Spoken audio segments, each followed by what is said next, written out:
তবে রাজি হচ্ছেন না। আল্লাহ নবী সাল্লাল্লাহু আলাইহি সাল্লামের কাছে এবার আসছেন হযরতে ওসমান গনি জিন্নুরাইন রাদিয়াল্লাহু তাআলা। দূর থেকে ওসমান গনি রাদিয়াল্লাহু তাআলা ডেকে বলেন, আল্লাহর নবী গো, আমি ওসমান গনি এসে গেছি। বলেন না কোন সম্পদের বিনিময়ে আপনার চোখের পানি বন্ধ করা যাবে গো নবী। আল্লাহর নবী বলেন, ওসমান গনি, আমি রাসূল তোমার দিকেই তাকিয়ে আছি।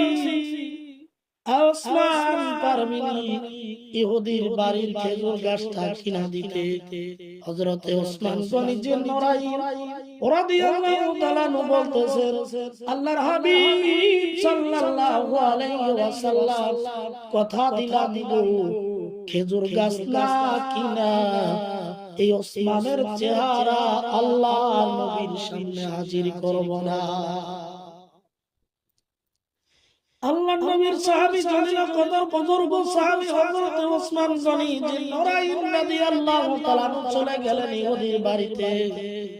যা বলতেছেন, ইহুদিরে তোমার এই খেজুর গাছটা আমার কাছে বিক্রি করে দাও। ইহুদি বলে, বাড়ির খেজুর গাছ কইলে কি বিক্রি করা যায়? হযরত ওসমান গনি জিন্নুরাইন রাদিয়াল্লাহু তাআলা বলেন, এরা ইহুদি নিষেধ করিস না, এই গাছটার জন্য আমার মদিনার নবী কাঁদতেছে। আজকে যা চাবি রে, আজকে তাই পাবি।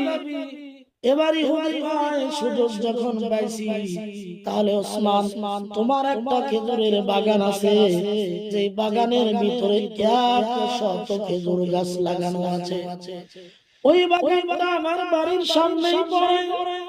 ও ওসমান গনি, তাহলে তোমার 100 খেজুর গাছের চারা লাগানো বাগানটা আমারে দিয়ে দাও, তুমি আমার একটা খেজুর গাছ নিয়ে যাও।